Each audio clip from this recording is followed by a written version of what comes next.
Good morning. Good morning, ma'am. Good morning, ma'am. Good morning, ma'am. Morning. Good morning, ma'am. Good morning. Again, that is to school exam.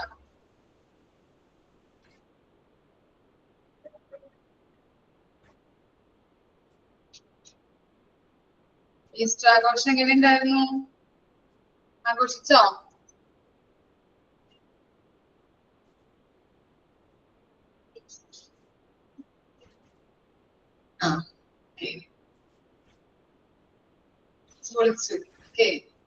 Easter ആഘോഷത്തിന്റെ ഇടയിൽ നമ്മുടെ പഠിപ്പിച്ച ഭാഗങ്ങളൊക്കെ വായിക്കാനായിട്ട് മറന്നുപോയായിരുന്നോ?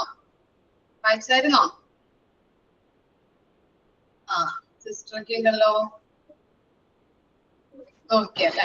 സമയം കിട്ടിയില്ല. അവിടെ തിരക്കായിരിക്കും അല്ലെ?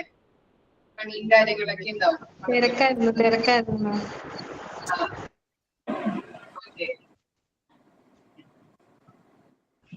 നെക്സ്റ്റ് നമുക്ക് നോക്കാം. നെക്സ്റ്റ് ക്വസ്റ്റ്യൻസ് എത്ര വരെ ഓക്കെയാണോ?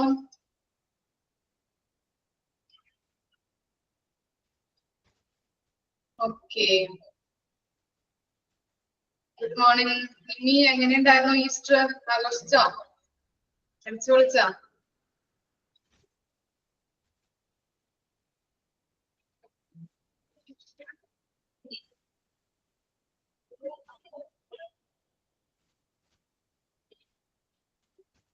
ഓക്കെ, നമ്മൾ പറഞ്ഞുകൊണ്ടിരുന്നത് ഇന്റർവെൻഷണൽ റേഡിയോളജി ആയിരുന്നു. അതിന് രണ്ട് കാര്യങ്ങളാണ് നമ്മൾ പറഞ്ഞത്. ആൻജിയോഗ്രഫിയും പറഞ്ഞു, ബയോപ്സി പ്രൊസീജിയറും പറഞ്ഞു. നെക്സ്റ്റ് പറയാൻ പോകുന്നത് കാർഡിയാക് കത്തീഡ്രൈസേഷൻ കേട്ടോ. കാർഡിയാക് കത്തീഡ്രൈസേഷൻ. ഓക്കെ, അപ്പോ കത്തീഡ്ര എന്ന് പറഞ്ഞാൽ എന്താണ് പറഞ്ഞിട്ടുണ്ടായിരുന്നല്ലോ. എന്താണ് കത്തീഡ്ര എന്ന് പറഞ്ഞാലോ? ഒരു സ്മോൾ ടൈനി പ്ലാസ്റ്റിക് ട്യൂബ് ആണ്. ആ കത്തീഡ്ര കടത്തി വിട്ടിട്ടാണ് നമ്മൾ എന്ത് ചെയ്യുന്നത്? ഹാർട്ടിലെ ബ്ലോക്ക് തിരിച്ചറിയുന്നത് അല്ലെ? അങ്ങനെയാണ് ബ്ലോക്ക് തിരിച്ചറിയുന്നത്. നോക്കാം. കാർഡിയാക് കത്തീഡ്രൈസേഷൻ. കാർഡിയാക് കത്തീഡ്രൈസേഷൻ എന്ന് പറയുമ്പോൾ എന്തുമായിട്ടായിരിക്കും റിലേറ്റ് ചെയ്യുന്നത്? പറയാൻ പറ്റുമോ? എന്തുമായിട്ടായിരിക്കാം കാർഡിയാക് കത്തീഡ്രൈസേഷൻ എന്ന് പറയുമ്പോൾ ആ വാക്കിൽ തന്നെയുണ്ട്. എന്തായിട്ടായിരിക്കാം റിലേറ്റ് ചെയ്യുന്നത്? ഹാർട്ടുമായിട്ടാണ് റിലേറ്റ് ചെയ്യുന്നത് അല്ലെ? ഓക്കെ. ഇനി കാർഡിയോളജിസ്റ്റുകളാണ് ഈ കാർഡിയാക് കത്തീഡ്രൈസേഷൻ എന്ന പ്രൊസീജിയർ ചെയ്യുന്നത്. കാർഡിയോളജിസ്റ്റുകള്. ഓക്കെ, കാർഡിയോളജിസ്റ്റുകളാണ് കാർഡിയാക് കത്തീഡ്രൈസേഷൻ എന്ന പ്രൊസീജിയർ ചെയ്യുന്നത്. ഹാർട്ടുമായിട്ട് ബന്ധപ്പെട്ട രോഗങ്ങളെ കണ്ടെത്തുന്നതിന് വേണ്ടിയിട്ട് അതുമായിട്ട് ബന്ധപ്പെട്ട പ്രൊസീജിയർ, ഹാർട്ടുമായിട്ട് ബന്ധപ്പെട്ട പ്രൊസീജിയർ ചെയ്യുന്നതിനെയാണ് കാർഡിയാക് കത്തീഡ്രൈസേഷൻ എന്ന് പറയുന്നത്. അതുപോലെ ഇപ്പൊ ഒരു പേഷ്യന്റ് നമ്മുടെ ഹോസ്പിറ്റലിൽ വരികയാണെങ്കിൽ ആ പേഷ്യന്റിന് എന്തെങ്കിലും ഹൃദയ സംബന്ധമായിട്ടുള്ള അസുഖങ്ങളോ അല്ലെങ്കിൽ എന്തെങ്കിലും ഹൃദയത്തിന്റെ ഫങ്ഷൻ കറക്റ്റ് ആയിട്ട് നടക്കുന്നുണ്ടോ എന്നൊക്കെ ഐഡന്റിഫൈ ചെയ്യാൻ വേണ്ടിയിട്ടാണ് നമ്മൾ കാർഡിയാക് കത്തീഡ്രൈസേഷൻ യൂസ് ചെയ്യുന്നത്, ആ പ്രൊസീജിയർ ഉപയോഗിക്കുന്നത്. അതുവഴി നമ്മൾ ബ്ലോക്കുകളെ കണ്ടെത്തി അതെന്ത് ചെയ്യുന്നുണ്ട്? ഇത് മാറ്റാനായിട്ടുള്ള പ്രൊസീജിയർ ചെയ്യുന്നുണ്ട് അല്ലെ? നിങ്ങൾ കേട്ടിട്ടുണ്ടാവും ഈ എന്താണ് സ്റ്റണ്ട് ഇടുന്നത് കേട്ടിട്ടുണ്ടോ നിങ്ങള്? സ്റ്റണ്ട്. ഓക്കെ, അങ്ങനെയുള്ള പ്രൊസീജിയർ ചെയ്യുന്നതും ഇതിലൂടെയാണ്, കാർഡിയാക് കത്തീഡ്രൈസേഷൻ വഴിയാണ്. അതുപോലെ തന്നെ ഈ വാൽവ് മാറ്റിവെക്കൽ ശസ്ത്രക്രിയ അതൊക്കെ ചെയ്യുന്നത് കാർഡിയാക് കത്തീഡ്രൈസേഷൻ വഴിയാണ്. അതുപോലെ തന്നെ എന്താണ് ഈ കത്തീഡ്ര കടത്തി വിട്ടിട്ടാണ് നമ്മൾ ഈ എന്താണ് കാർഡിയാക് കത്തീഡ്രൈസേഷൻ അല്ലെങ്കിൽ ബ്ലോക്കുകൾ നമ്മൾ ഐഡന്റിഫൈ ചെയ്യുന്നതെന്ന് പറഞ്ഞില്ലേ? അതിനു വേണ്ടി നമ്മൾ യൂസ് ചെയ്യുന്ന ഒരു ലാബ് ഉണ്ട്. അതെന്താണെന്നറിയോ അതിന്റെ പേര്? കത്തീഡ്ര കടത്തി വിട്ടിട്ട് നമ്മൾ ഈ പ്രൊസീജിയർ ചെയ്യുമ്പോൾ അതിനു വേണ്ടി യൂസ് ചെയ്യുന്ന ഒരു ലാബ് ഉണ്ട്. ലാബ്, അതിനെ പറയുന്ന പേര് എന്താണെന്ന് അറിയോ? പറഞ്ഞിരിക്കും. Cath lab. Very good. Cath lab എന്നാണ് പറയുന്നത് കേട്ടോ. കാത്ത് ലാബിലാണ് ഈ പ്രൊസീജിയർ ചെയ്യുന്നത്. കത്തീഡ്ര കടത്തി വിട്ടിട്ടാണ് ഇത് ചെയ്യുന്നത്. അതിനു വേണ്ടി നമ്മൾ യൂസ് ചെയ്യുന്ന ലാബിനെയാണ് പറയുന്നത് കാത്ത് ലാബ്. ഓക്കെ, മനസ്സിലായോ? ഇത്രയും കാര്യങ്ങളാണ് കാർഡിയാക് കത്തീഡ്രൈസേഷനിൽ നമുക്ക് നോക്കാനുള്ളത് കേട്ടോ. അതിനകത്ത് കൊടുത്തിട്ടില്ല. അപ്പൊ മിസ് പറയുമ്പോൾ ജസ്റ്റ് ഒന്ന് എഴുതി വെക്കാം. ഓക്കെ, അപ്പോ കാർഡിയാക് കത്തീഡ്രൈസേഷൻ എന്ന് പറഞ്ഞാൽ ഒന്നുകൂടി പറയാം. കാർഡിയാക് കത്തീഡ്രൈസേഷൻ എന്ന് പറഞ്ഞാൽ ഹാർട്ടുമായിട്ട് ബന്ധപ്പെട്ട രോഗങ്ങളുടെ പ്രൊസീജിയർ ആണ്. അതുപോലെ തന്നെ കാർഡിയോളജിസ്റ്റുകളാണ് ഈ പ്രൊസീജിയർ ചെയ്യുന്നത്. ഒരു പേഷ്യന്റ് നമ്മുടെ ഹോസ്പിറ്റലിൽ വന്നു കഴിഞ്ഞിട്ടുണ്ടെങ്കിൽ അയാളുടെ ഹാർട്ടിന്റെ ഫങ്ഷൻ കറക്റ്റ് ആയിട്ടാണോ അല്ലെങ്കിൽ പ്രോപ്പർ ആയിട്ട് നടക്കുന്നുണ്ടോ, എന്തെങ്കിലും പ്രശ്നങ്ങളുണ്ടോ എന്നൊക്കെ ഐഡന്റിഫൈ ചെയ്യാൻ വേണ്ടിയിട്ടാണ് ഇത് യൂസ് ചെയ്യുന്നത്. അതുപോലെ തന്നെ ബ്ലോക്കുകൾ എന്തെങ്കിലും ഉണ്ടാവുകയാണെങ്കിൽ അതുമായിട്ട് ബന്ധപ്പെട്ട ട്രീറ്റ്മെന്റ് നമ്മൾ ചെയ്യണം അല്ലെ. അപ്പൊ അങ്ങനെയുള്ള ട്രീറ്റ്മെന്റ് ചെയ്യാനായിട്ട് ഇത് സഹായിക്കുന്നുണ്ട്. അതുപോലെ തന്നെ വാൽവ് മാറ്റിവെക്കൽ ചെയ്യുന്നത് ഇതിലൂടെയാണ്. അതുപോലെ സ്റ്റണ്ട് ഇടുന്നതും എങ്ങനെയാണ്? വോയിസ് ബ്രേക്ക് ആവുന്നുണ്ടോ? ക്ലിയർ ആവുന്നില്ലേ? കേൾക്കുന്നുണ്ടോ? ഓക്കെ, നമ്മൾക്ക് ചിലപ്പോ നെറ്റിന്റെ എന്തെങ്കിലും പ്രശ്നമായിരിക്കും കേട്ടോ. നെറ്റ് ക്ലിയർ എന്തെങ്കിലും ബുദ്ധിമുട്ടായിരിക്കും കേട്ടോ. റേഞ്ച് ഉള്ളിടത്തൊന്ന് ജസ്റ്റ് ഒന്ന് പോയി ഇരുന്ന് നോക്കാം കേട്ടോ. അപ്പോ വാൽവ് മാറ്റിവെക്കൽ ചെയ്യുന്നത് ഇതിലൂടെയാണ്. അതുപോലെ തന്നെ സ്റ്റെൻഡ് ഇടുന്നതും ഇതിലൂടെയാണ് ചെയ്യുന്നത് കേട്ടോ. കത്തീറ്റർ വഴി ഐഡന്റിഫൈ ചെയ്തിട്ടാണ് സ്റ്റെൻഡ് ഇടുന്നത്. അതുപോലെ തന്നെ കത്തീറ്റർ കടത്തിവിട്ട് കത്തീറ്റർ എന്ന് പറഞ്ഞാൽ ഒരു സ്മോൾ പ്ലാസ്റ്റിക് ടൈനി ട്യൂബ് ആണ്. ഇത് കടത്തിവിട്ടാണ് നമ്മൾ ബ്ലോക്കുകളെ ഐഡന്റിഫൈ ചെയ്യുന്നത്. അതിനുവേണ്ടി യൂസ് ചെയ്യുന്ന ഒരു ലാബ് ഉണ്ട്, അതാണ് cath lab. Okay, CATH cath lab. Okay ആണോ? കാർഡിയാക് കത്തീഡ്രൈസേഷൻ ക്ലിയർ ആയോ പറഞ്ഞത്? ഓക്കെ, ഇനി നെക്സ്റ്റ് ആണ് ആൻജിയോപ്ലാസ്റ്റി. ആൻജിയോപ്ലാസ്റ്റിയുടെ അനദർ നെയിം ആണ് balloon dilation of blood vessels. Important ആണ് കേട്ടോ, ജസ്റ്റ് ഒന്ന് മാർക്ക് ചെയ്ത് വെക്കാം. ഈ നേരെ തിരിച്ചും ചോദിക്കാം, ബലൂൺ ഡയലേഷൻ ഓഫ് ബ്ലഡ് വെസൽസിന്റെ അനദർ നെയിം എന്താണ് എന്നുള്ളത് ചോദിക്കാം. രണ്ടും പഠിച്ചു വെക്കാം. ആൻജിയോപ്ലാസ്റ്റിയുടെ അനദർ നെയിം മറ്റൊരു പേരാണ് balloon dilation of blood vessels. അപ്പോ ആൻജിയോപ്ലാസ്റ്റി എന്ന് പറഞ്ഞു കഴിഞ്ഞിട്ടുണ്ടെങ്കിൽ എന്താണ്? ആൻജിയോഗ്രഫി വഴി നമ്മൾ ഇമേജ് എടുക്കും അല്ലെ, ഹൃദയത്തിന്റെ അല്ലെങ്കിൽ ഹാർട്ടിന്റെ ഇമേജ് എടുത്തിട്ട് കത്തീഡ്രൈസേഷൻ ചെയ്യുന്നു. എന്താണ്? നമ്മുടെ കൈകളിലൂടെ ചെറിയ രീതിയിലുള്ള കുഴിവിട്ട് കത്തീറ്റർ കടത്തിവിട്ട് ഏത് രക്തക്കുഴലുകൾക്കാണ് അല്ലെങ്കിൽ രക്തക്കുഴലിനാണ് പ്രശ്നം ഉണ്ടാക്കുന്നത് എന്ന് ഐഡന്റിഫൈ ചെയ്യാനായിട്ട്. അങ്ങനെ ഫാക്ട് വന്ന് അടഞ്ഞിരിക്കുമ്പോ അങ്ങനെയാണ് നമുക്ക് എന്തുണ്ടാകുന്നത്? ബ്ലോക്ക് ഉണ്ടാകുന്നത് അല്ലെ. അപ്പൊ അതൊക്കെ ഐഡന്റിഫൈ ചെയ്യാൻ വേണ്ടിയിട്ടാണ് ഈ കത്തീഡ്രൈസേഷൻ ചെയ്യുന്നത്. അപ്പോ ഈ ആൻജിയോപ്ലാസ്റ്റിയിൽ ഇങ്ങനെ കത്തീഡ്രൈസേഷൻ ചെയ്യുമ്പോ ഞാൻ പറഞ്ഞു, ഈ കത്തീറ്റർ എന്ന് പറഞ്ഞാൽ ഒരു സ്മോൾ ടൈനി പ്ലാസ്റ്റിക് ട്യൂബ് ആണ്. ഈ പ്ലാസ്റ്റിക് ട്യൂബിന്റെ ടിപ്പിലായിട്ട് എന്തുണ്ടാകും? ഒരു നീഡിലും അതുപോലെ തന്നെ ബലൂണും ഉണ്ടാകും. മനസ്സിലായോ? പ്ലാസ്റ്റിക് ട്യൂബിന്റെ ടിപ്പില് ഒരു ബലൂൺ അതുപോലെ തന്നെ ഒരു നീഡിലും ഉണ്ടാവും.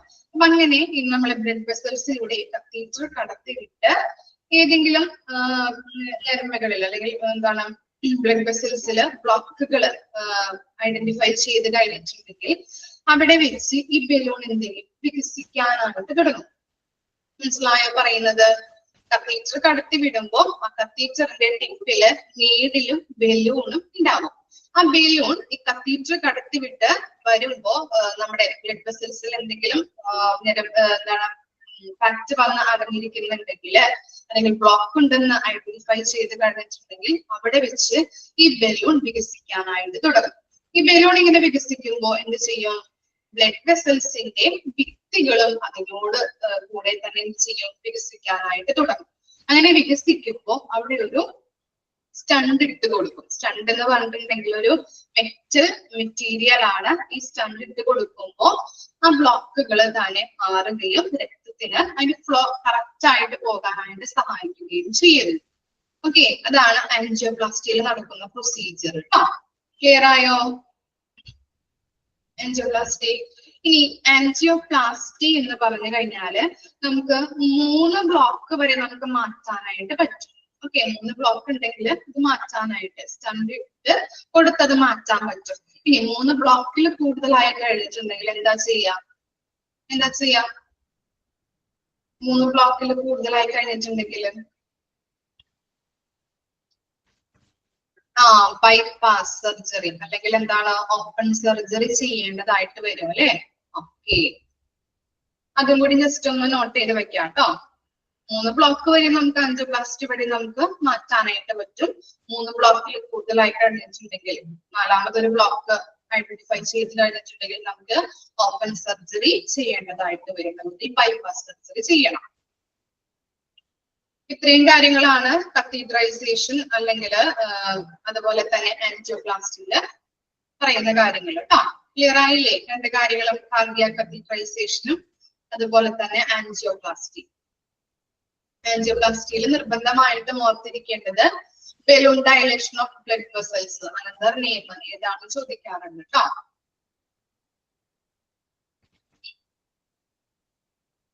ക്ലിയർ ആണോ?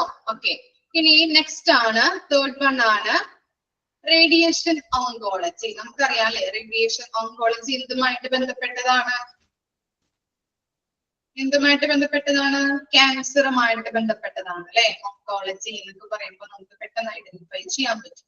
Okay, radiation oncology is used for performing radiation based therapy on cancer patient അല്ലെ. അപ്പൊ എന്താണ് റേഡിയേഷൻ ഓങ്കോളജി? എന്തുമായിട്ട് റിലേറ്റ് ചെയ്തതാണ്? ക്യാൻസർ പേഷ്യന്റുമായിട്ട് റിലേറ്റ് ചെയ്യപ്പെട്ടതാണ്. അതുപോലെ തന്നെ high energy radiation utilized in the treatment restores cancer cells and prevents them from proliferating. Proliferating എന്ന് പറഞ്ഞാൽ എന്തായിരിക്കും? എന്താ മീനിങ്? proliferating വ്യാപനം. ഓക്കെ, വെരി ഗുഡ്, വ്യാപനം. അപ്പൊ എന്താണ് ഈ റേഡിയേഷൻ ഓങ്കോളജി? ക്യാൻസർ പേഷ്യന്റുമായിട്ട് റിലേറ്റ് ചെയ്യപ്പെട്ടതാണ് അല്ലെ. അതുപോലെ തന്നെ അവർക്ക് എന്താണ് റേഡിയേഷൻ തെറാപ്പിയാണ് ഓങ്കോളജിയിലൂടെ കൊടുക്കുന്നത്. അപ്പോ ഇങ്ങനെ റേഡിയേഷൻ തെറാപ്പി കൊടുക്കുമ്പോൾ ഹൈ റേഡിയേഷൻ എനർജിയാണ് അവർക്ക് അത് മാറ്റാനായിട്ട് അല്ലെങ്കിൽ ക്യാൻസർ സെൽസിനെ നശിപ്പിച്ച് കളയാനായിട്ട് സഹായിക്കുന്നത്. അങ്ങനെയുള്ള ഹൈ റേഡിയേഷൻ എനർജി കടത്തി വിട്ടിട്ടാണ് ക്യാൻസർ സെൽസിനെ ശരീരത്തിൽ നിന്ന് ഡിസ്ട്രോയ് ചെയ്ത് കളയുന്നത്. അതുപോലെ തന്നെ ഇങ്ങനെയുള്ള ഈ ഹൈ റേഡിയേഷൻ എനർജി കടത്തി വിടുമ്പോൾ എന്ത് ചെയ്യുന്നുണ്ട്? ഈ ക്യാൻസർ സെൽസ് പിന്നെയും അത് വരുന്നതിന്റെ അല്ലെങ്കിൽ അത് വ്യാപിക്കുന്നതിന്റെ വ്യാപനം തടയാനായിട്ട്, പ്രിവെന്റ് എന്ന് പറഞ്ഞാൽ എന്താണ്? തടയാനായിട്ട് ഹെൽപ്പ് ചെയ്യുന്നുണ്ട്. അതുപോലെ തന്നെ ശരീരത്തില് അത് അതിന്റെ ക്യാൻസർ സെൽസിനെ ഡിസ്ട്രോയ് ചെയ്ത് കളയാനായിട്ട് സഹായിക്കുന്നു. ഇനി എന്താണ്? Thus this process can either regulate the problem and or can cure it entirely. അപ്പൊ എന്താ പറയുന്നത്? ക്യൂർ എന്ന് പറഞ്ഞിട്ടുണ്ടെങ്കിൽ സുഖപ്പെടുത്തുക കേട്ടോ, സുഖപ്പെടുത്തുക. അപ്പോ ഇങ്ങനെയുള്ള ഹൈ റേഡിയേഷൻ ശരീരത്തിലൂടെ കടത്തി വിട്ടിട്ട് എന്ത് ചെയ്യുന്നു? അണുക്കളെ നശിപ്പിച്ച് കളയുകയാണ് ചെയ്യുന്നത് അല്ലെ. അങ്ങനെയുള്ള പ്രോസസ്സിലൂടെ ഈ പ്രോബ്ലം നിയന്ത്രിക്കാനായിട്ടും അതുപോലെ തന്നെ ഈ രോഗങ്ങളെ സുഖപ്പെടുത്താനായിട്ടും ഹെൽപ്പ് ചെയ്യുന്നു. മനസ്സിലായോ? റേഡിയേഷൻ ഓങ്കോളജി ഏത് പേഷ്യൻസുമായിട്ട് റിലേറ്റ് ചെയ്യപ്പെട്ടതാണ്? ക്യാൻസർ പേഷ്യൻസുമായിട്ട് റിലേറ്റ് ചെയ്തതാണ്. ജസ്റ്റ് ഒന്ന് ഓർത്ത് വയ്ക്കാം, അറിയാവുന്ന കാര്യങ്ങളൊക്കെ തന്നെയാണ്. ഇനി നെക്സ്റ്റ് ആണ് ലൊക്കേഷൻ. ഓക്കെ, റേഡിയോളജി ഡിപ്പാർട്ട്മെന്റിന്റെ ലൊക്കേഷൻ എങ്ങനെയായിരിക്കണം? എന്തായിരിക്കണം അതിന്റെ പ്രത്യേകത? നമ്മള് ഇപ്പൊ ഓരോ ചാപ്റ്ററും പഠിക്കുമ്പോഴും ഇതിന്റെ ലൊക്കേഷനെ കുറിച്ച് പഠിക്കാറുണ്ട് അല്ലെ. അതുപോലെ തന്നെ റേഡിയോളജി ഡിപ്പാർട്ട്മെന്റിന്റെ ലൊക്കേഷൻ എങ്ങനെയാണ് എന്നുള്ളത് പഠിക്കാറുണ്ട് നമുക്ക്. അപ്പൊ ഫസ്റ്റ് പോയിന്റ് നോക്കിയേ, ideally on the ground floor. അപ്പോ റേഡിയോളജി ഡിപ്പാർട്ട്മെന്റ് എന്ന് പറയുമ്പോൾ ഇതിന്റെ ലൊക്കേഷൻ എങ്ങനെയായിരിക്കും?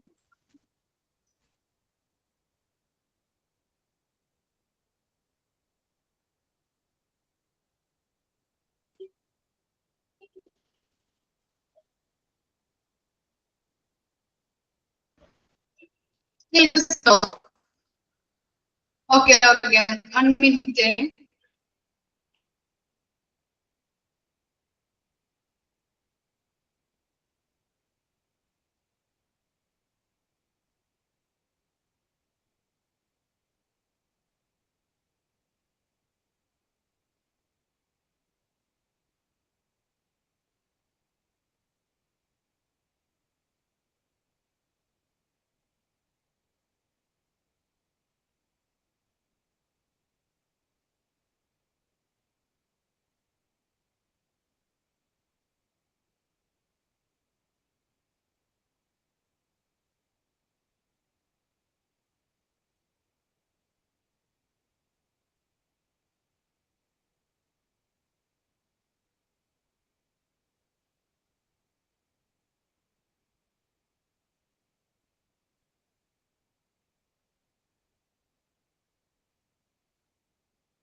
ഓക്കെ, അപ്പോ റേഡിയോളജി ഡിപ്പാർട്ട്മെന്റ് ലൊക്കേഷൻ എവിടെയായിരിക്കണം എന്ന് പറയുന്നത്? എവിടെയാണ് ലൊക്കേഷൻ? ഗ്രൗണ്ട് ഫ്ലോറിലായിരിക്കണം.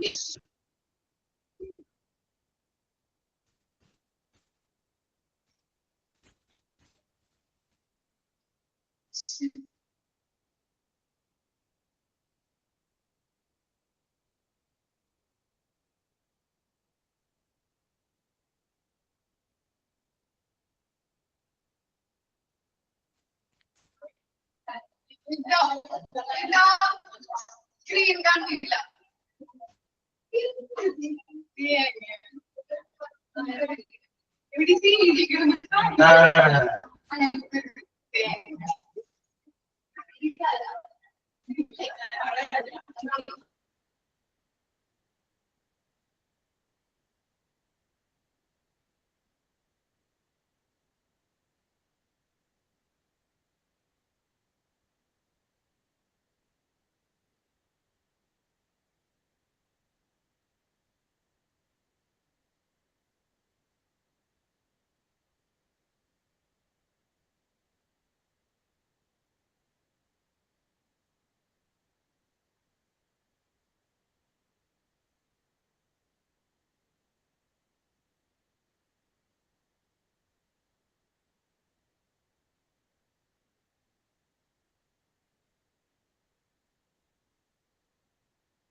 ഓക്കെ, സ്റ്റാർട്ട് ചെയ്യാം നമുക്ക്. ഓക്കെ, അപ്പോ എന്താണ് റേഡിയോളജി ഡിപ്പാർട്ട്മെന്റ് ലൊക്കേഷൻ എന്ന് പറയുന്നത് ഗ്രൗണ്ട് ഫ്ലോറിലായിരിക്കണം അല്ലെ?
ഓക്കെ, സ്റ്റാർട്ട് ചെയ്യാം കേട്ടോ. ടെക്നിക്കൽ എറേഴ്സ് ആയിരുന്നു കേട്ടോ.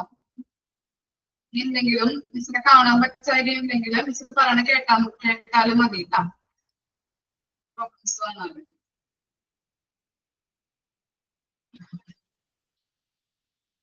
ക്ലിയർ അല്ലേ മിസ് പറഞ്ഞത്? ഡൗട്ട് ഉണ്ടോ? ഓക്കെ.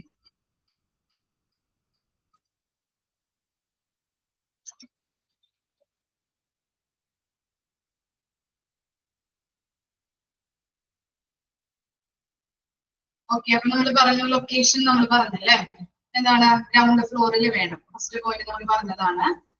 സെക്കൻഡ് പോയിന്റ് നോക്കിക്കോളൂ. Ground floor is the optional location for sophisticated equipment like CT and MRI scanners. അപ്പൊ എന്താണ് sophisticated equipment എന്ന് പറഞ്ഞാല്? സൊഫിസ്റ്റിക്കേറ്റഡ് എന്ന് പറഞ്ഞാൽ സങ്കീർണമായ എക്യുപ്മെന്റ്സുകളാണ് എന്ത് നമ്മൾ സ്കാൻ ചെയ്യാനൊക്കെ ഉപയോഗിക്കുന്ന CT സ്കാൻ, അതുപോലെ തന്നെ MRI സ്കാനേഴ്സ് അല്ലെ. ആ എക്യുപ്മെന്റ്സ് എന്ന് പറഞ്ഞാൽ വളരെ നമുക്ക് എന്താണ് എടുത്തുകൊണ്ട് പോകാനൊക്കെ വളരെ ബുദ്ധിമുട്ടാണ്. നല്ല കട്ടിയുള്ള അല്ലെ സൊഫിസ്റ്റിക്കേറ്റഡ് സങ്കീർണമായിട്ടുള്ള എക്യുപ്മെന്റ്സ് ആയതുകൊണ്ട് തന്നെ അത് വെക്കാനായിട്ടുള്ള ഒപ്റ്റിമൽ സ്പേസ് അല്ലെങ്കിൽ അതിന്റെ ലൊക്കേഷൻ എന്ന് പറയുന്നത് എവിടെയായിരിക്കണം? ഗ്രൗണ്ട് ഫ്ലോറിൽ ആയിരിക്കണം. ഇനി നെക്സ്റ്റ് എന്താണ്? The department not only cares for walking in patients. Walking in patients എന്ന് പറഞ്ഞാൽ എന്താണ്? walk in patients ആരായിരിക്കും? വന്നു പോകുന്നവരല്ലേ, അല്ലെങ്കിൽ നടന്നു പോകാൻ ബുദ്ധിമുട്ടില്ലാത്ത പേഷ്യൻസ്. അങ്ങനെയുള്ള പേഷ്യൻസിനെയാണ് നമ്മൾ വാക്ക് ഇൻ പേഷ്യൻസ് എന്ന് പറയുന്നത്. But also emergency patients who may be unable to walk അല്ലെ. എമർജൻസി പേഷ്യൻസ്, ആക്സിഡന്റ് ഒക്കെ ആയിട്ട് വരുന്ന പേഷ്യൻസിനൊക്കെ ആണെങ്കിൽ നമ്മൾ ചിലപ്പോ ആദ്യം കാഷ്വാലിറ്റിയിൽ കൊണ്ടുവരും. എന്നിട്ട് അവർ പറയും ചിലപ്പോ സ്കാൻ ചെയ്യണം അല്ലെങ്കിൽ MRI എടുക്കണം എന്നൊക്കെ പറയുമ്പോൾ അവരെയും നമ്മൾ റേഡിയോളജി ഡിപ്പാർട്ട്മെന്റിൽ കൊണ്ടുവരാറുണ്ട് അല്ലെ. എമർജൻസി പേഷ്യൻസിനെ നമ്മൾ കൺസിഡർ ചെയ്യേണ്ടത് അത്യാവശ്യമാണ്.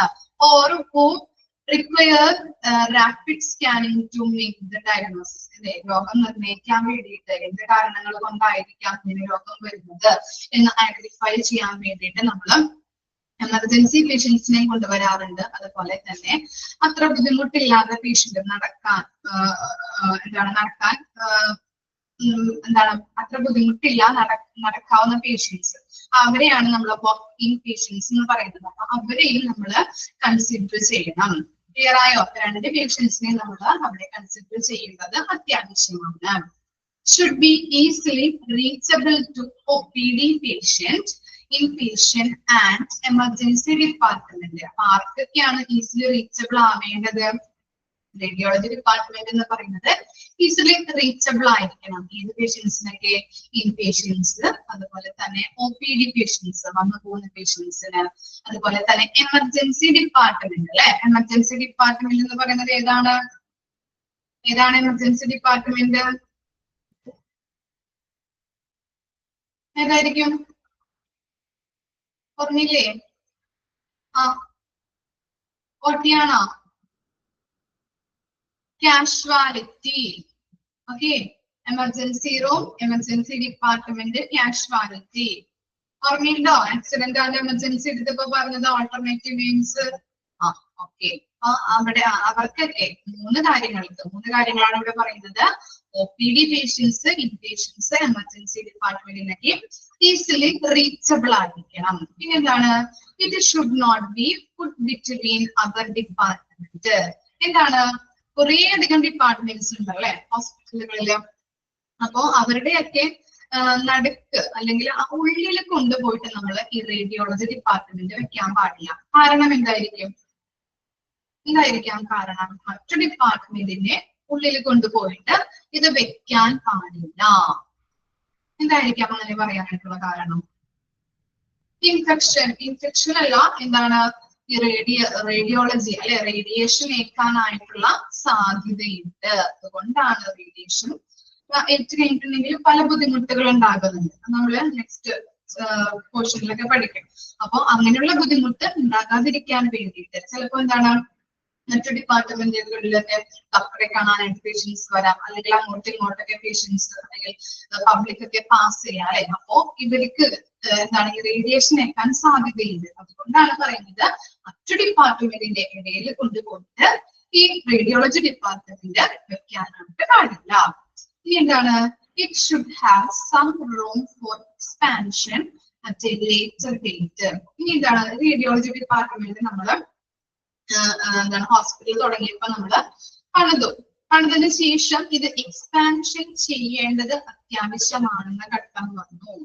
അപ്പൊ അല്ലെങ്കിൽ എക്സ്പാൻഷൻ ഇതിന്റെ വിപുലീകരണമായിട്ട് ബന്ധപ്പെട്ട് നമ്മൾ വിപുലീകരിക്കേണ്ടതായിട്ട് വരുമ്പോ അതിന് എന്ത് ചെയ്യണം, അവിടെ അതിനുള്ള സ്പേസ് അവിടെ ഇട്ടിട്ട് വേണം ആദ്യമായിട്ട് അത് എന്താണ് ബിൽഡപ്പ് ചെയ്യാൻ വേണ്ടിയിട്ട്. മനസ്സിലായോ? എന്തെങ്കിലും എക്സ്പാൻഷൻ ഭാവിയിൽ എന്തെങ്കിലും എക്സ്പാൻഷൻ ചെയ്യേണ്ടതായിട്ട് വന്നു കഴിഞ്ഞിട്ടുണ്ടെങ്കിൽ ആ റൂമില് അതിനുള്ള സ്പേസ് ഇട്ടിരിക്കണം, അത്യാവശ്യമാണ്. ക്ലിയർ ആയോ? ഓക്കെ. ഇനി നെക്സ്റ്റ് എന്താണ്, flexibility, എക്സ്പാൻഡബിലിറ്റി and അപ്ഗ്രേഡബിലിറ്റി required to be taken into account while setting the department. നമ്മള് നേരത്തെ പറഞ്ഞ പോയിന്റ്സിനോട് അനുബന്ധമായിട്ടുള്ള പോയിന്റ് ആണ് കേട്ടോ. ഒരു എന്താണ് ഫ്ലെക്സിബിലിറ്റി എന്ന് പറഞ്ഞിട്ടുണ്ടെങ്കിൽ വഴക്കം, അതുപോലെ എക്സ്പാൻഡബിലിറ്റി എന്ന് പറഞ്ഞിട്ടുണ്ടെങ്കിൽ എന്താണ് വിപുലീകരണം, അപ്ഗ്രേഡബിലിറ്റി എന്ന് പറഞ്ഞാൽ നവീകരണം. അപ്പൊ ഈ മൂന്നുമായിട്ട് ബന്ധപ്പെട്ട് ഒരു ബിൽഡിങ് അല്ലെങ്കിൽ ഒരു റൂം സെറ്റ് ചെയ്യുമ്പോൾ ഇത് ഭാവിയിൽ ഇങ്ങനെയുള്ള അപ്ഗ്രേഡബിലിറ്റി അല്ലെങ്കിൽ എക്സ്പാൻഷൻ ഒക്കെ വേണ്ടി വന്നിട്ടുണ്ടെങ്കിൽ അത് ആ റൂം സെറ്റ് ചെയ്യുമ്പോൾ തന്നെ അത് നമ്മൾ എന്ത് ചെയ്തിരിക്കണം, സെറ്റ് ചെയ്യണം. ഓക്കെ, മനസ്സിലായോ? ആദ്യം ആയിട്ട് ആ റൂം സെറ്റ് ചെയ്യുമ്പോൾ തന്നെ അപ്ഗ്രേഡബിലിറ്റി അല്ലെങ്കിൽ അത് നവീകരിക്കേണ്ടത് ഭാവിയിൽ വേണ്ടി വന്നിട്ടുണ്ടെങ്കിൽ അതിനുള്ള സ്ഥലം അല്ലെങ്കിൽ ആ സെറ്റിംഗ് അവിടെ ഉണ്ടായിരിക്കണം. സെറ്റ് ചെയ്യാനായിട്ട് നവീകരിക്കാൻ വേണ്ടതായിട്ടുള്ള സെറ്റിംഗ്സ് അവിടെ ഉണ്ടായിരിക്കണം എന്നാണ് പറയുന്നത്. അത് ചെയ്യുമ്പോൾ നമ്മൾ ആദ്യമായിട്ട് അത് പണിയുമ്പോൾ തന്നെ അത് അവിടെ ചെയ്തിരിക്കണം. ക്ലിയർ ആയോ? ലൊക്കേഷൻ ജസ്റ്റ് ഒന്ന് വായിച്ചു നോക്കിയ ലൊക്കേഷൻ.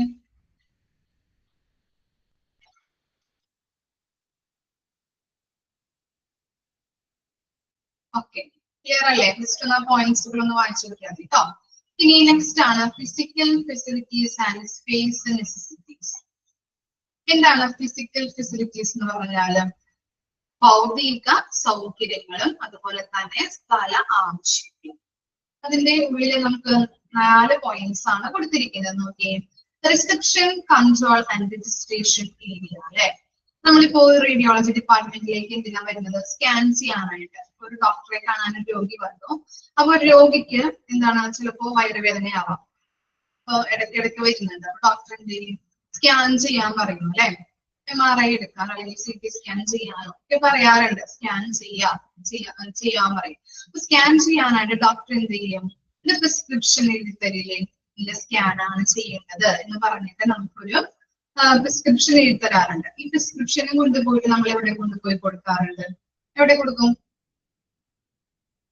എവിടെ കൊടുക്കുന്നത്?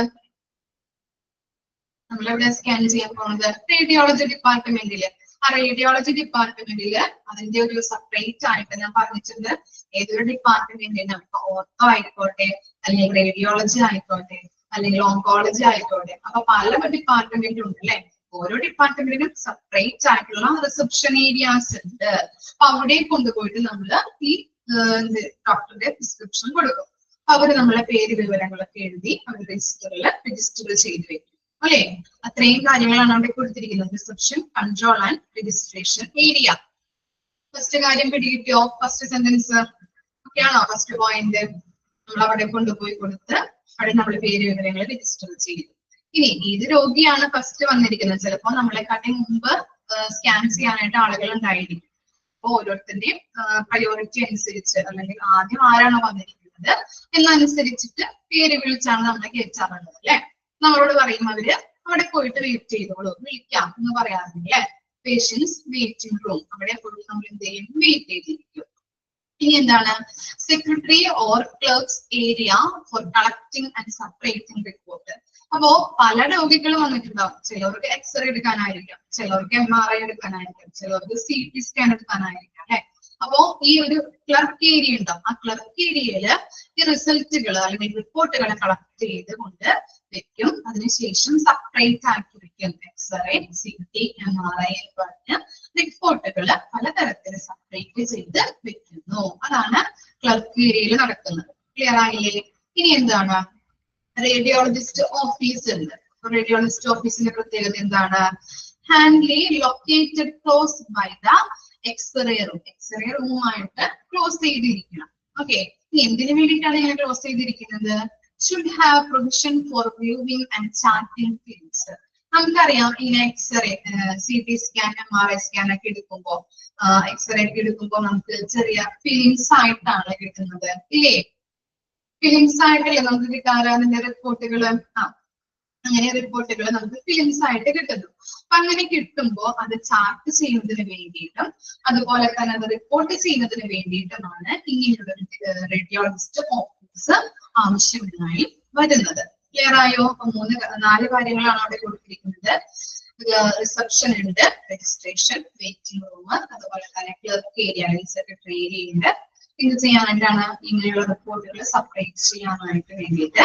അതുപോലെ റേഡിയോളജിസ്റ്റ് ഓഫീസ്. ഓക്കെ,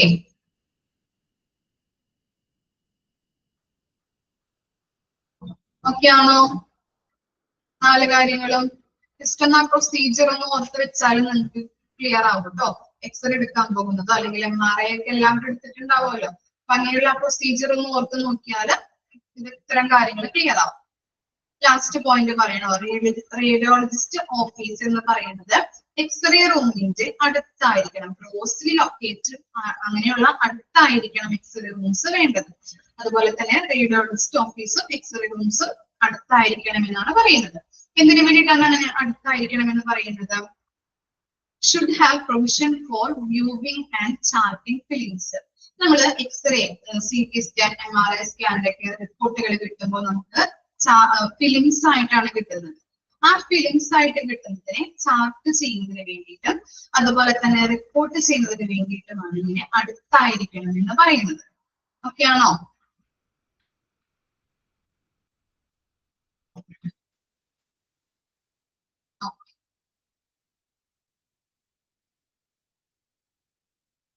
ഇനി നെക്സ്റ്റ് ആണ് റേഡിയേഷൻ റിസ്ക്.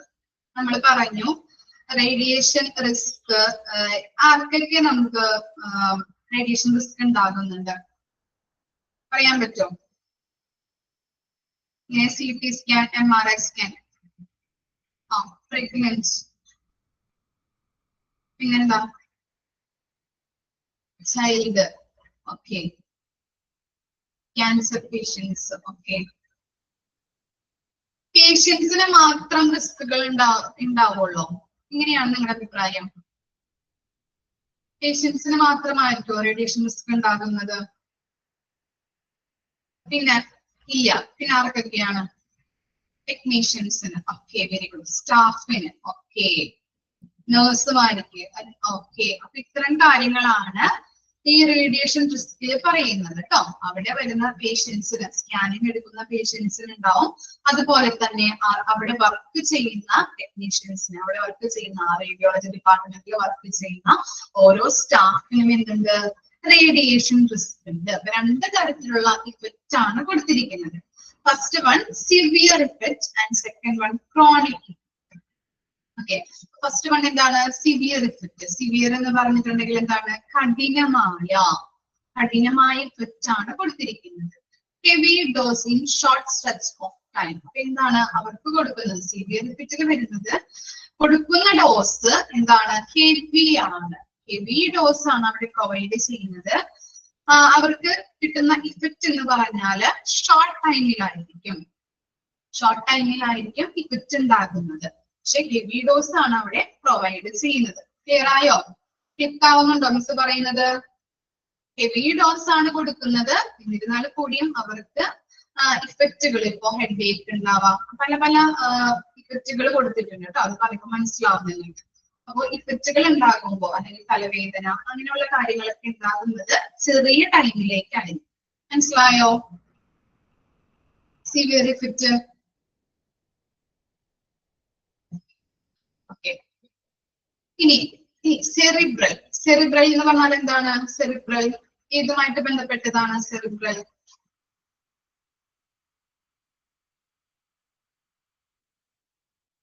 ബ്രെയിനുമായിട്ട് ബന്ധപ്പെട്ടതാണ് അല്ലെ. അപ്പൊ ബ്രെയിനുമായിട്ട് ബന്ധപ്പെട്ട ഇഫക്റ്റ് ആണ് കൊടുത്തിരിക്കുന്നത്. സെറിബ്രൽ എന്ന് പറഞ്ഞാല് ബ്രെയിനുമായിട്ട് ബന്ധപ്പെട്ടതാണ്.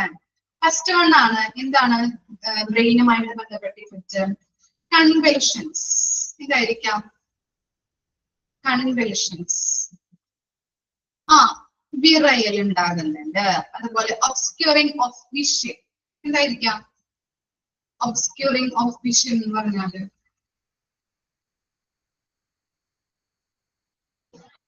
വിഷൻ എന്താ? അവ്യക്തമായ അല്ലെങ്കിൽ എന്താണ്? കാഴ്ച മറയൽ. കാഴ്ചക്കുറവ്. ഹെഡേക്ക് അറിയാലോ, തലവേദന. അപ്പൊ ബ്രെയിനുമായിട്ട് ബന്ധപ്പെട്ട ഇഫക്റ്റ് ആണ് ഈ മൂന്നെണ്ണം കേട്ടോ. ഓർത്ത് വെക്കണേ, ബ്രെയിനുമായിട്ട് ബന്ധപ്പെട്ട ഇഫക്റ്റ് ആണ്. കാഴ്ച മറയലുണ്ട്, ഹെഡേക്ക് ഉണ്ട്, അതുപോലെ തന്നെ വിറയലുണ്ട്, കൺവൽഷൻസ്. ഇനി നെക്സ്റ്റ് ആണ് ഗ്യാസ്ട്രിക്. ഗ്യാസ്ട്രിക് എന്തുമായിട്ട് ബന്ധപ്പെട്ടതായിരിക്കും? ഗ്യാസ്ട്രിക് സ്റ്റൊമക്കുമായിട്ട് ബന്ധപ്പെട്ടത്. ഓക്കെ, എന്താണ്? നോസിയ. ഫസ്റ്റ് വൺ ആണ് നോസിയ. എന്തായിരിക്കാം നോസിയ എന്ന് പറഞ്ഞാല്? ഓക്കാനം. അറിയാലോ നമുക്ക്. ഓക്കാനം. അതുപോലെ വൊമിറ്റിങ്, ഛർദി അല്ലെ. ഇനി എന്താണ്? Localised pain in the abdomen. എന്തായിരിക്കാം? അബ്ഡോമൻ എന്ന് പറഞ്ഞാൽ എന്താണ്? ഉദരസംബന്ധമായിട്ടുള്ള വേദന ഉണ്ടാകും. ഓക്കെ, ഉദരസംബന്ധമായ വേദന. ഇനി ബ്ലഡിൽ വരുന്ന ഇഫക്റ്റ് ആണ് കൊടുത്തിരിക്കുന്നത്. Last one anaemia. അനീമിയ എന്താണ്?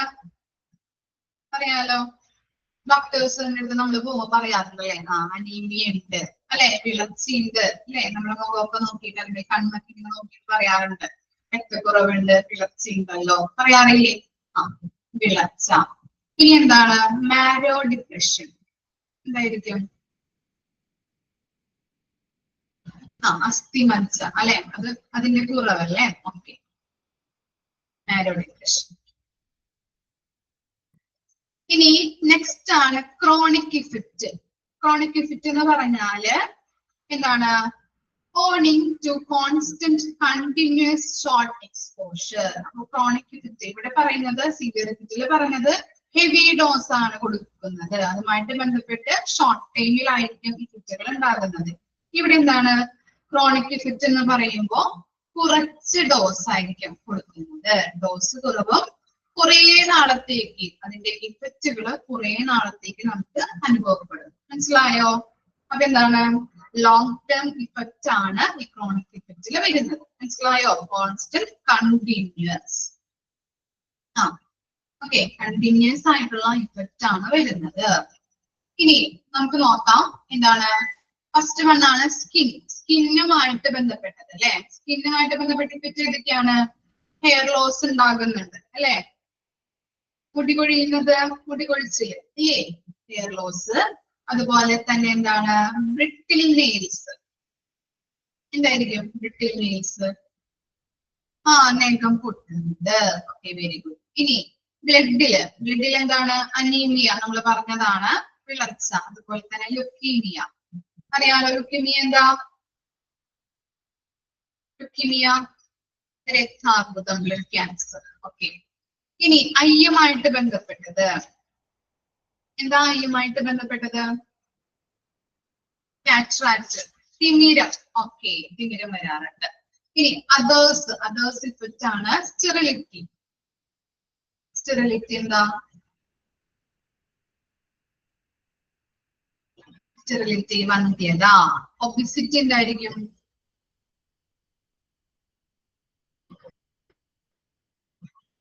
ഒബിസിറ്റി പൊണ്ണത്തടി. ഓക്കെ, പൊണ്ണത്തടി. Next cancer. ഇത്രയും കാര്യങ്ങളാണ് ക്രോണിക് ഇഫക്റ്റിൽ വരുന്നത്. അപ്പൊ സിവിയർ ഇഫക്റ്റ് എന്താണ്, ക്രോണിക് ഇഫക്റ്റ് എന്താണ് ചോദിക്കാം കേട്ടോ.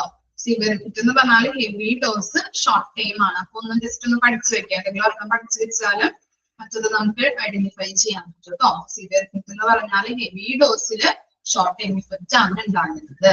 അതുപോലെ തന്നെ സിവിയർ എഫക്ട് ഏതൊക്കെയായിട്ട് ബന്ധപ്പെട്ടിരിക്കും? Cerebral, gastric, blood. സെറിബ്രലില് വരുന്നത് ഏതൊക്കെയാണ്, ഗ്യാസ്ട്രിക്കിൽ വരുന്നത് ഏതൊക്കെയാണ്, ബ്ലഡിൽ വരുന്നത് ഏതൊക്കെയാണെന്നുള്ളത് ഒന്ന് ജസ്റ്റ് ഒന്ന് മനസ്സിലാക്കി വെക്കാം. ഓപ്ഷൻ വന്നു കഴിഞ്ഞിട്ടുണ്ടെങ്കിൽ നമുക്ക് എഴുതണം. അതുപോലെ തന്നെ ക്രോണിക് എഫക്റ്റ് നോക്കി വെക്കാം കേട്ടോ. ജസ്റ്റ് ഒന്ന് വായിച്ചു നോക്കി ഇത്രയും കാര്യങ്ങള്.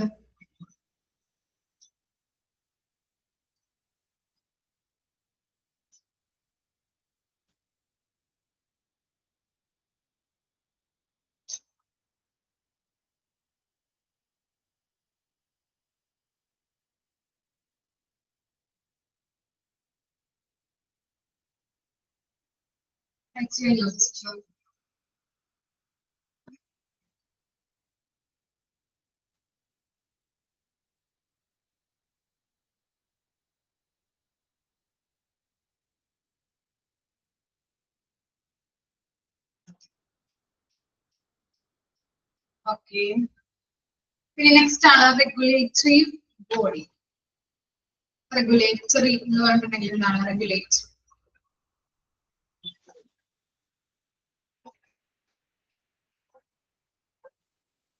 റെഗുലേറ്ററി എന്ന് പറഞ്ഞിട്ടുണ്ടെങ്കിൽ എന്താണ്? കാര്യനിർവഹണ ബോഡി അല്ലെ, കാര്യനിർവഹണ വിഭാഗം പറയാം നമുക്ക്.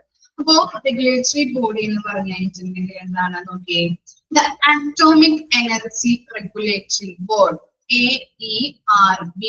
സ്റ്റാൻഡേർഡ് AERB ചോദിക്കാറുണ്ട്, അണ്ടർലൈൻ ചെയ്ത് വെക്കുക, ഇമ്പോർട്ടന്റ് ആണ്. ഇനി തുടർന്ന് നമുക്ക് ഷോർട്ട് ഫോംസ് ഒക്കെ ഉണ്ട്. ജസ്റ്റ് ഒന്ന് നോക്കി വെക്കണം കേട്ടോ, ഇമ്പോർട്ടന്റ് ആണ്, ഓരോന്നും ചോദിക്കാവുന്നതാണ്. അറ്റോമിക് എനർജി റെഗുലേറ്ററി ബോർഡ് എന്റെ എക്സ്പാൻഡ് ഫോം ആണ്. ഔട്ട്ലൈനഡ് ബൈ ദ സെൻട്രൽ ഗവൺമെന്റ്. ഔട്ട്ലൈനഡ് എന്ന് പറഞ്ഞാൽ കീഴിൽ വരുന്നത്. അപ്പൊ സെൻട്രൽ ഗവൺമെന്റിന്റെ കീഴിൽ വരുന്നതാണ് എന്ത്? ഈ റെഗുലേറ്ററി ബോഡി അല്ലെങ്കിൽ അറ്റോമിക് എനർജി റെഗുലേറ്ററി ബോർഡ് എന്ന് പറയുന്നത് സെൻട്രൽ ഗവൺമെന്റിന് കീഴിൽ വരുന്നുണ്ട്. Is the proficient authority. Proficient എന്ന് പറഞ്ഞാൽ എന്താണ്? വിദഗ്ധ. ഇതൊരു വിദഗ്ധ അതോറിറ്റി ആണ്. And the regulatory board for granting renewal, withdrawal and revocation consent for nuclear and radiation facility. അതെന്താണ്? ഇപ്പൊ നമ്മള് ഒരു റേഡിയോളജി ഡിപ്പാർട്ട്മെന്റ് തുടങ്ങുമ്പോ അതിനെ കുറിച്ച് അനുമതികളൊക്കെ വേണം, എന്നാലും നമുക്ക് തുടങ്ങാൻ പറ്റുള്ളൂ. അപ്പൊ അങ്ങനെയുള്ള എന്താണ് അനുമതികൾ തരുന്നത്. അതുപോലെ തന്നെ അത് നമ്മളിപ്പോ അവർക്ക് പറഞ്ഞിരിക്കുന്ന പോളിസിയിലല്ല നമ്മൾ പോകുന്നത് അല്ലെ. അങ്ങനെയെങ്കിൽ നമുക്ക് അവർക്ക് ആ ബോഡിക്ക് അത് വിഡ്രോവൽ ചെയ്യാനായിട്ടുള്ള അനുമതി തന്നത്, വിഡ്രോവൽ ചെയ്യാനായിട്ടുള്ള അധികാരമുണ്ട്. അതുപോലെ തന്നെ റിന്യൂവൽ എന്ന് പറഞ്ഞിട്ടുണ്ടെങ്കിൽ എന്താണ്? പുതുക്കൽ. ഓക്കെ, പുതുക്കൽ. റിവോക്കേഷൻ എന്ന് പറഞ്ഞാൽ എന്താണ്? അസാധുവാക്കൽ അല്ലെ. ഞാൻ പറഞ്ഞു എന്താണ്, ഇങ്ങനെയുള്ള കാര്യങ്ങൾ നല്ല രീതിയിലല്ല അല്ലെങ്കിൽ അവർ പറഞ്ഞിരിക്കുന്ന ഗൈഡ് ലൈൻസിൽ പോളിസിയിലല്ല ഇവര് പ്രവർത്തിക്കുന്നതെങ്കിൽ ആ അനുമതി തന്നത് പിൻവലിക്കാനായിട്ടുള്ള അവകാശം ഇവർക്കുണ്ട്. മനസ്സിലായോ? റെഗുലേറ്ററി ബോഡി, കാര്യനിർവഹണ വിഭാഗം, അതിന്റെ എക്സ്പാൻഡ് ഫോം ആണ് അറ്റോമിക് എനർജി റെഗുലേറ്ററി ബോർഡ്. ഇത് സെൻട്രൽ ഗവൺമെന്റിന് കീഴിൽ വരുന്നതാണ്.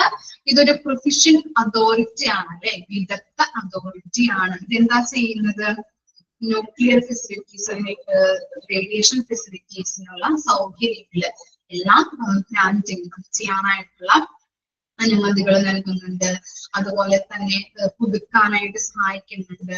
ഓരോ കാര്യങ്ങൾ നമ്മൾ പുതുക്കിക്കൊണ്ടിരിക്കണമല്ലോ, അപ്പൊ അങ്ങനെയുള്ള കാര്യങ്ങൾ സഹായിക്കുന്നു. ഇനി അവര് പറഞ്ഞിരിക്കുന്നത് പോലെയല്ല നമ്മൾ പ്രവർത്തിക്കുന്നതെങ്കിൽ അത് വിഡ്രോവൽ ചെയ്ത് കളയാനായിട്ടും എന്താണ് അതിന്റെ നമ്മൾ എന്താണ് റിവോക്കേഷൻ എന്ന് പറഞ്ഞിട്ടുണ്ടെങ്കിൽ അസാധുവാക്കാനുള്ള അധികാരം ഈ ബോർഡിന് ഉണ്ട്.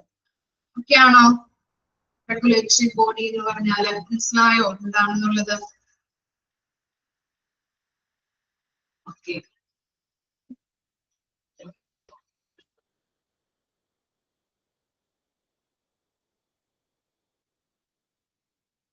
നെക്സ്റ്റ് ആണ് ഡയഗ്നോസ്റ്റിക് ഏരിയ. ഡയഗ്നോസ്റ്റിക് ഏരിയക്ക് ഇതൊക്കെ ഫൈൻഡപ്പ് ചെയ്യാം. Diagnostic area, radiology rooms R secluded so that the people cannot come on meter from its outside walls. നിങ്ങൾ ഇപ്പോ സ്കാനിങ്ങിന് ഇപ്പോ എല്ലാവരും ചെയ്തിട്ടുണ്ടാവുമല്ലോ. ഇപ്പൊ MRI CT സ്കാൻ ഒക്കെ ചെയ്യുമ്പോ ചെയ്യാത്തവരുണ്ടെങ്കിൽ ചെയ്തവരോടൊന്ന് ജസ്റ്റ് ഒന്ന് ചോദിച്ചാൽ മതി കേട്ടോ. അപ്പൊ അങ്ങനെയുള്ള നമ്മള് സ്കാനിങ് ചെയ്യാൻ പോകുമ്പോ നമ്മൾ കയറി ചെല്ലുമ്പോ തന്നെയാണോ ആ റൂംസ് ഉള്ളത്? ആണോ? ഓപ്പറേഷൻ തിയേറ്റർ ഒക്കെ കണ്ടിട്ടുള്ളോ? ശ്രദ്ധിച്ചിട്ടുണ്ടാവും. എന്താണ് 2-3 വാതിലൊക്കെ തുറന്നു കഴിഞ്ഞതിന് ശേഷമാണ് അല്ല അല്ലെ, ഓക്കെ, മെഷീനും കാര്യങ്ങളൊക്കെ ഉണ്ടാകുന്നത് അല്ലെ. കുറെ ഡോറുകൾ ഉണ്ട് അല്ലെ. ആ ഡോറ് തുറന്നു പോയതിനു ശേഷം, ആ 2-3 ഡോറൊക്കെ തുറന്നതിന് ശേഷമായിരിക്കും ആ സ്കാനിങ് റൂമുകൾ ഉണ്ടാകുന്നത്. അല്ലെങ്കിൽ ആ scanning machine maximum 2 doors, 2 door കഴിഞ്ഞാലാണ് ആ റൂം ഉണ്ടാകുന്നത്. എന്തിനു വേണ്ടിയിട്ടായിരിക്കാം അങ്ങനെ വെക്കുന്നത്? പറയാൻ പറ്റുമോ?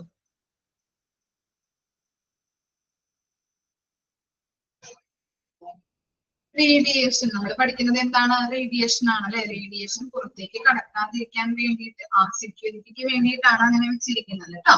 അപ്പൊ ഇവിടെ നോക്കിയേ, പുറംഭിത്തിയോട് മാറി, ഔട്ട്സൈഡ് വാൾസ് അല്ലെ, പുറംഭിത്തിയിൽ നിന്നും 1 മീറ്റർ അകലത്തില് ആയിരിക്കണം റേഡിയോളജി റൂം ഉണ്ടായിരിക്കും കേട്ടോ.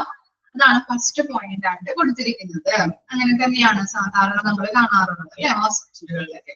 അപ്പൊ എന്താണ്? പുറംഭിത്തിയോട് 1 മീറ്റർ അകലത്തിലായിരിക്കണം ഈ റേഡിയോളജി റൂം ഉണ്ടായിരിക്കേണ്ടത്. എന്താണ്? The windows are avoided to lessen the penetration of radiation in the nearby area. Penetration എന്ന് പറഞ്ഞിട്ടുണ്ടെങ്കിൽ എന്താണ്? Penetration തുളച്ചു കയറുക. ഓക്കെ, തുളച്ചു കയറുക, നുഴഞ്ഞു കയറ്റം അല്ലെങ്കിൽ തുളച്ചു കയറുക. അപ്പോ ഈ വിൻഡോസ് നമ്മൾ എന്ത് ചെയ്തിരിക്കണം? ഈ റൂമിൽ അവോയ്ഡ് ചെയ്തിരിക്കണം. എന്തിനു വേണ്ടിയിട്ട് അങ്ങനെ പറയുന്നത്? നമ്മൾ റേഡിയേഷൻ ചെയ്യുമ്പോൾ റേഡിയോ കിരണങ്ങള് പുറത്തേക്ക് കടക്കാതിരിക്കാൻ വേണ്ടിയിട്ട്. ചിലപ്പോ എന്താണ്, ഇങ്ങനെയുള്ള കിരണങ്ങൾ നമ്മൾ റേഡിയേഷൻ ചെയ്യുമ്പോൾ പുറത്തേക്ക് കടക്കും അല്ലെ. അവിടെ പാസ് ചെയ്യുന്ന ജനങ്ങളിലേക്ക് അത് ഏൽക്കാനായിട്ട് സാധ്യതയില്ല. അതുകൊണ്ടാണ് പറയുന്നത് വിൻഡോസ് ആർ avoided. ക്ലിയർ ആയില്ലേ? നെക്സ്റ്റ് നോക്കിയേ, all walls and doors to be painted washable paints of good quality. Good quality ഉള്ള വാഷബിൾ പെയിന്റ്സ് കൊണ്ട് എന്താണ് ഡോറും അതുപോലെ വാളും അടിക്കണം. ഓക്കെ, പെയിന്റ് നല്ല രീതിയിൽ ഗുഡ് ക്വാളിറ്റി ഉള്ള വാഷബിൾ പെയിന്റ്സ് ആയിരിക്കണം. വാഷ് ചെയ്യാൻ പറ്റിയ രീതിയിലുള്ള ഗുഡ് ക്വാളിറ്റി ഉള്ള പെയിന്റുകളായിരിക്കണം ഡോർസിനും വാൾസിനും അടിക്കേണ്ടത്. ആസ് പെർ ബാർക്ക്, BARC, അടയാളപ്പെടുത്തി വെക്കാം കേട്ടോ. Bhabha atomic research centres. ഈ ബാബ അറ്റോമിക് റിസർച്ച് സെന്ററിന്റെ ലൊക്കേഷൻ എവിടെയാണ്? Mumbai. The walls of the radiography room. ഇത് മുംബൈയിലുള്ള ഒരു റേഡിയോളജി റൂമാണ്. അപ്പൊ അതിന്റെ പ്രത്യേകതയാണ് കൊടുത്തിരിക്കുന്നത്. റിസർച്ച് സെന്റേഴ്സ് ആണ് അതിന്റെ പ്രത്യേകത. അതിന്റെ റേഡിയോളജി റൂമിന്റെ പ്രത്യേകത എന്താണ്? Should be 9 inches thick concrete walls. ഒന്നല്ലെങ്കിൽ എങ്ങനെയാണ്? 9 inch thick concrete walls ആയിരിക്കും ഉണ്ടായിരിക്കുന്നത്. അല്ലെങ്കിൽ എങ്ങനെയാണ്? ഓർ 14 inches thick brick എന്നാക്കണം കേട്ടോ. അവിടെ ബ്രിക്ക്, BRICK, ബ്രിക്ക് മോൺസറി വാൾസ്. ഇഷ്ടിക കൊണ്ട് നിർമ്മിച്ച, ഒക്കെയാണ് അല്ലെ. കറക്റ്റ് ആണ്. അപ്പോ ഇഷ്ടിക കൊണ്ട് നിർമ്മിച്ച 14 ഇഞ്ച് വലിപ്പത്തിലുള്ള വാൾസ് ആയിരിക്കും അവിടെ ഉണ്ടാകുന്നത്. ഓക്കെ, അപ്പോ ബാബ അറ്റോമിക് റിസർച്ച് സെന്റേഴ്സ് ഒന്ന് മാർക്ക് ചെയ്ത് വെക്കാം. അതിന്റെ ലൊക്കേഷൻ നോക്കി വെക്കാം കേട്ടോ. മുംബൈ. ഓക്കെ അല്ലേ? അതിൽ നിന്ന് അത്രയും ക്വസ്റ്റ്യൻസ് ആണ് വരുന്നത് കേട്ടോ. ഇനി നെക്സ്റ്റ് ആണ് എന്ത്? Keep minimum furniture. അവിടെ എന്തുണ്ടായിരിക്കണം? Minimum furniture. റേഡിയോളജി റൂമില് മിനിമം ഫർണിച്ചർ ഉണ്ടായിരിക്കണം. അതുപോലെ തന്നെ എന്താണ്? Provide ventilation pure Holmes.